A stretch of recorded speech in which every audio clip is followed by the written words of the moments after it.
Good day everybody, welcome back to my channel. It's me Nate. We're going to be doing a DCS buyer's guide video today. We're going to be comparing the SU25A on the left with the A10A on the right, both from the Flaming Cliffs 3 collection, both ground support aircraft available for quite a budget-friendly price. For those of you who already own the aircraft or looking for something perhaps a little bit more educational, I do apologize, this video probably isn't for you. But for those of you who are wishing to expand maybe into flight sims or something beyond the free DCS world SU25T, then maybe this is of interest. Hope you can take away something from this video, maybe help decide if you want to pick up these aircraft at all, or maybe which one to pick out of the two. So without further ado, we'll proceed into the videos. But although there is one thing I do want to talk about before we go into both aircraft individually, that there is a disclaimer here. Both these aircraft don't have interactive cockpits. That is, there's no clickable items in the cockpit. If you are looking for one of those, then you need to look to the Harrier or the A10C or the Viggen for ground attack. So that's because these aircraft are quite dated, although the flight models do function quite well, and I think they've held up quite well over time. And I will go into the A10A first, because I think it's a little more straightforward, and then we'll move on to the SU25A. So let's see how we go. So up first, the A10A. So the A10 carries 4 different versions of the Maverick. The D, which is IR guided, and the G, which is IR guided, which are useful for all weather conditions, day and night. There's also 2 TV guided missiles for the H and also the K, but these don't work at night because they're TV, so you won't see anything at night time at all. So that's not very good. The A10 is also capable of carrying 500-pound and 1,000-pound Mark IV dumb bombs to be used in CCIP and CCRP mode, as well as CBU-87s and CBU-97 cluster munitions, as well as the Mark 20 Rockeye. There's also good old-fashioned rockets, if you ever so wish to go old school on somebody. And also it's capable of carrying a pair of sidewinders on each wingtip, or a sidewinder and a jammer on each wing. So, like the SU25T from DCS World's base game, there is a TV display on the right-hand side of the A10A, which feeds directly from the Maverick. Once you're out of Mavericks, there is no more TV, and it locks onto a target using, I believe it's heat and shape, although I might be wrong. Here I'm using the infrared. You can tell by the very black and white nature of the screen. But there's also a TV-guided mode, which gives you a very gray 1960s television look. The ranges of the missile locking on will vary between 3 and 8 miles, depending on the guidance system you choose. Although the Maverick is very easy to operate, you can see me there locking onto 2 targets very rapidly and firing them off from a very safe distance. So, which is a very, very fun capability of the A10.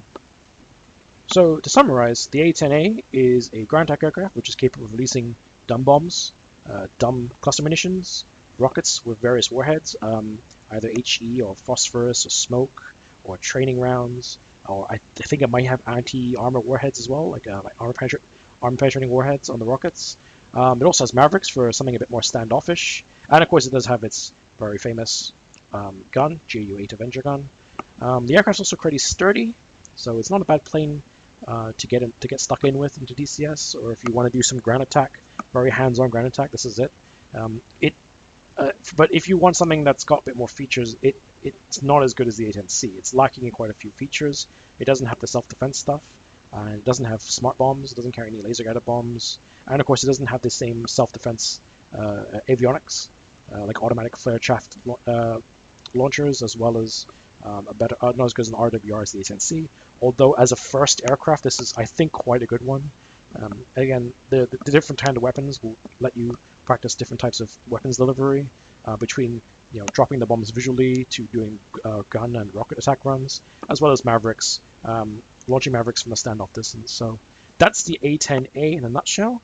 And after the little clip with the cannon, I will leave you with, we'll move on to the SU25A.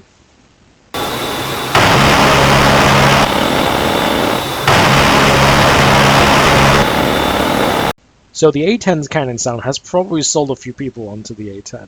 Without a doubt, it is an awesome sound. So how does the SU25A follow on with that?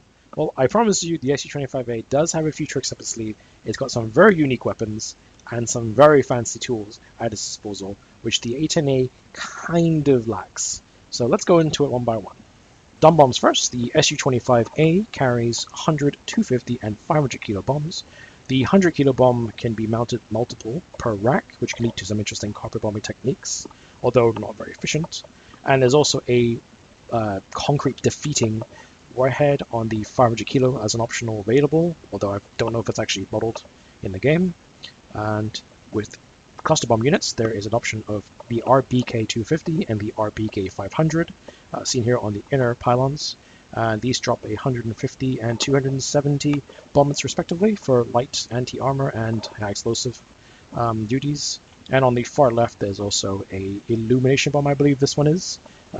Its whole task is just to hit the ground and light a big fire and to illuminate an area. So never actually use it, but fun tool if you need it. Off to rockets, the SU25A has a combination of rockets. It has 13mm, 8mm, and 5mm rockets, and also a very large S24 rocket, which is just one rocket per pylon.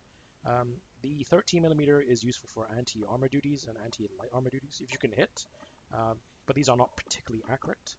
And the 8mm rockets has a combination of warheads you can choose from high explosive to smoke and to light armor defeating. And the S24 rocket is basically a massive rocket you can use for vehicles and houses, if you can hit. Although it is a very accurate rocket because the fins and the spinning properties when it launches off the rail makes it actually go pretty far pretty accurately. So it's actually one of my favorites if you carry 8 of these and just hammer an area. Although be aware that if you carry only rockets, which as fun as it is, it may tank your frame rate because DCS up until now, rockets are quite a heavy draw on your processor power. So just be warned about that. The SU25A also has access to 3 laser-guided weapons, the KH-29 and the KH-25ML laser-guided missile, and the S-25L laser-guided rocket. These are not precision weapons by any means, although they are quite accurate. They require a little bit of work. There is no laser-guided targeting pod or TV, as is on the S25T and the A10C.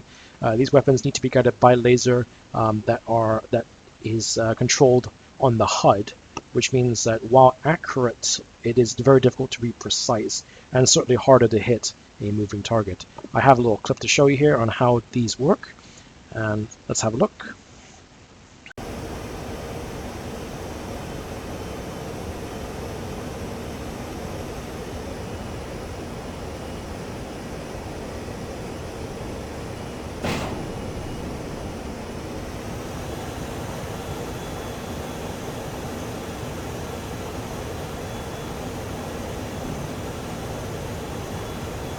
So that was the laser-guided employment of the S25L rocket. I simply moved the laser pipper on the HUD up to the target, and the missile follows it all the way to the end. As I said, if it's a moving target, it's incredibly tricky. If it's on the Caucasus map, that is the default map that we play on, looking for a green camouflage tank on a green background is quite difficult. So I have rarely ever got to use this in its anti-tank capacity. Although with Nevada being a map available, it certainly is a little bit easier to do so. But now we're going to look at something a little bit different, in fact something completely different. The SU25A also has access to gun pods similar to the SU25T. These can be controlled via the cockpit with elevation and depression guided manually, I think with the plus or minus switch on your keyboard, and they can be all fired in a combination of continuous fire or salvos. So let's have a quick look at that.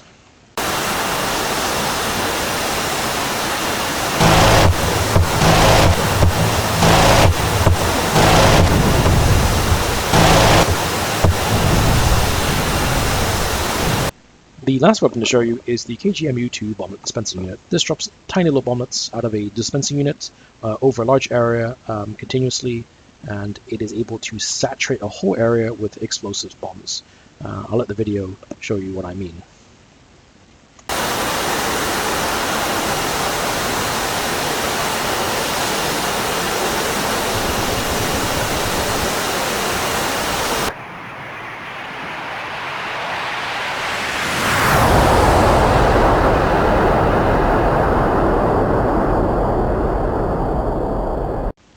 So that's it, ladies and gentlemen. That's the A10A and the SU25A. For those of you who have already flown the SU25T from the base game for DCS, which is free, you probably would have noticed that there are a lot of weapons which already exist on that, and you've already used it. So the question really is, why buy the SU25A when the free T model exists? And the answer is probably, I don't know why.